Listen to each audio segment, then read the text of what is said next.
Hello दोस्तों, आप सभी का स्वागत है मेरे एक नई वीडियो में जिसमें मैं क्लास 8 का गणित का आंसर की देने वाला हूं। तो बिना आपका समय गवाए चलिए शुरू करते हैं आज का आंसर की।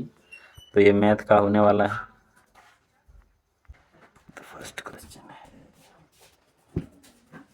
जी, प्रतिलोम क्या होगा। तो इसका आंसर हो जाएगा सी।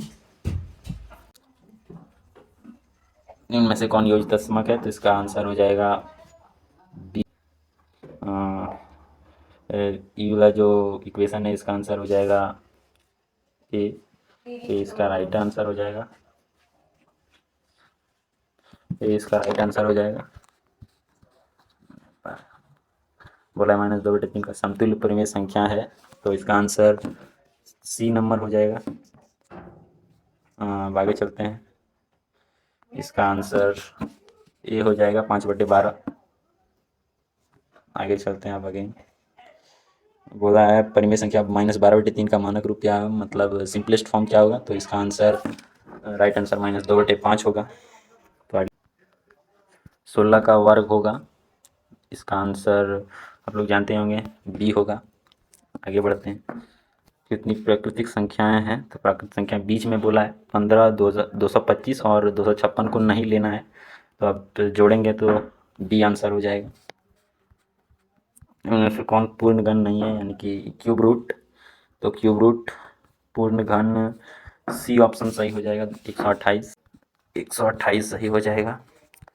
64 का घनमूल होगा।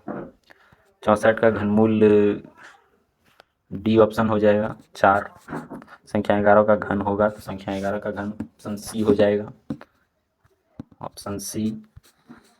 उसके बाद -3/4 का अंकित मान होगा, तो इसका आंसर 81 हो जाएगा, option number D right answer होगा। उसके बाद यदि x⁻0 तो x⁻0 का मान होगा। ये एक हट के क्वेश्चन था, इसका आंसर ए होगा 1। 2x(x-4) बराबर 1, तो x का मान होगा, तो इसका राइट आंसर 4 हो जाएगा, क्योंकि 4 4 कट जाएगा और लास्ट में 0 बचेगा। तो 0 किसी का पावर 0 होता है 1, आप लोग जानते ही होंगे।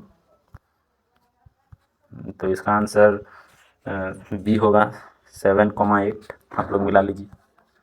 y का गुणांक ए नंबर ऑप्शन होगा।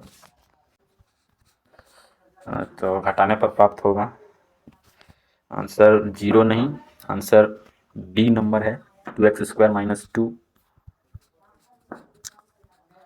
सही मान होगा। तो इसका सही मान सी नंबर होगा। तो चलिए आगे बढ़ते हैं नए क्वेश्चन पर। तो 20वां नंबर क्वेश्चन है कि m को m² से गुना करने पर प्राप्त होगा। तो ऑप्शन नंबर ए बिल्कुल सही आंसर हो जाएगा। गुणनखंड होगा, तो आप लोग देखिए इसी को गुना करेंगे तो वो m² + m - 56 आपको प्राप्त हो जाएगा। तो आगे बढ़ते हैं। बोला है स्क्वायर + 2ab + b² का गुणनखंड होगा, तो option A he right answer होगा। इसका भागफल होगा, तो इसका आंसर ए हो जाएगा। तो अगेन 24 नंबर 8 बराबर 2 + 3 का हल होगा, तो इसका आंसर ए हो जाएगा 2 बराबर 5। यदि किसी का आई तो इसे क्वेश्चन पढ़ने की ज़रूरत नहीं है, डी नंबर ऑप्शन सही होगा। यदि किसी विद्यालय में शिक्षक लड़कियां और लड़कियों की संख्या 520 है, तो लड़कों की संख्या, इसका आंसर ऑप्शन ए होगा। 250 किलो का आलू में 10 आलू सड़ गया, जिसे हटा दिया तो कितना आलू बचा। तो इसका राइट आंसर बी हो जाएगा। और एक रेडियो का विक्रय मूल्य इतना है, तो 5 में बटा दिया तो रेडियो का अंकित मूल्य, ऑप्शन ए आंसर नहीं होगा, ऑप्शन बी बिल्कुल सही आंसर हो जाएगा। इसका ऑप्शन ए बिल्कुल सही आंसर हो जाएगा। क्वेश्चन नंबर 30, इसका ऑप्शन नंबर सी बिल्कुल राइट आंसर हो जाएगा। जल्दी जल्दी आप लोग मिला लीजिए और कमेंट जरूर कीजिएगा कि कितना में से कितना आया 50 में से। तो आगे बढ़ते हैं। इसका आंसर ऑप्शन नंबर ए 2 होगा। तो इसका आंसर अगेन 630 रुपया होगा।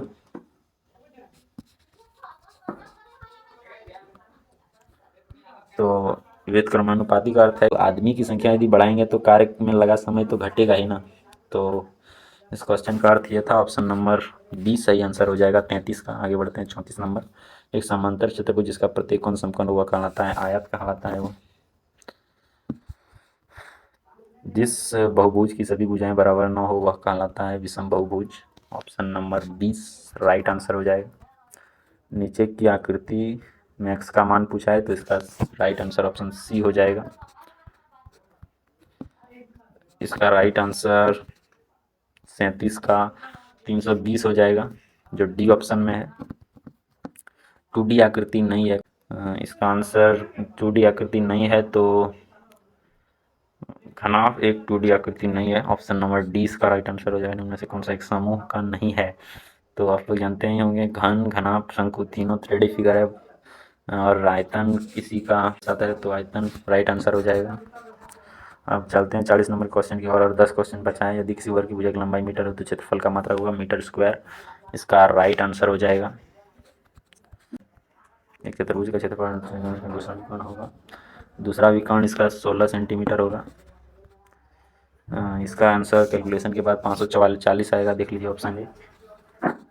उसके बाद एक घनाकार बॉक्स की लंबाई, चौड़ाई और ऊंचाई है, ये सब है, तो उसका आयतन होगा तो आयतन option number C L into B into H होगा। ये तो सिंपल फॉर्मूला है। क्वेश्चन नंबर 44 और 6 क्वेश्चन बचा हुआ है तो इसका आंसर डी हो जाएगा। वर्ग अंतराल की ऊपरी सीमा है, ऊपरी सीमा 20 और 40 में बड़ा कौन है तो 40 सही आंसर हो जाएगा। वर्ग चिन्ह है तो वर्ग चिन्ह सब दोनों को जोड़ के 2 से भाग दीजिए तो 28 प्राप्त होगा। ऑप्शन सी बिल्कुल सही आंसर हो जाएगा। आंकड़ों का निरूपण निम्न में से किसके द्वारा नहीं होता है तो आंसर हो जाएगा ए आयत चित्र। आगे बढ़ते हैं, चलिए जल्दी। आंकड़ों में सबसे बड़े छोटे प्रेक्षण के अंतर को क्या कहते हैं? इसे परिसर कहते हैं, आप लोग जानते होंगे। मूल बिंदु का निर्देशांक, ये तो बहुत आसान क्वेश्चन है, ऑप्शन ए सही आंसर हो जाएगा। और चलते हैं लास्ट क्वेश्चन की ओर। लास्ट क्वेश्चन का सही आंसर ए हो जाएगा, ऑप्शन नंबर ए। प्रथम चतुर्थांश में, तो प्रथम चतुर्थांश में क्यों होगा? क्योंकि दोनों कोऑर्डिनेट पॉजिटिव है, इसीलिए प्रथम चतुर्थांश में होगा। तो चलिए, यही होता है वीडियो समाप्त और फिर मिलते हैं किसी अगले वीडियो में किसी नए टॉपिक के साथ।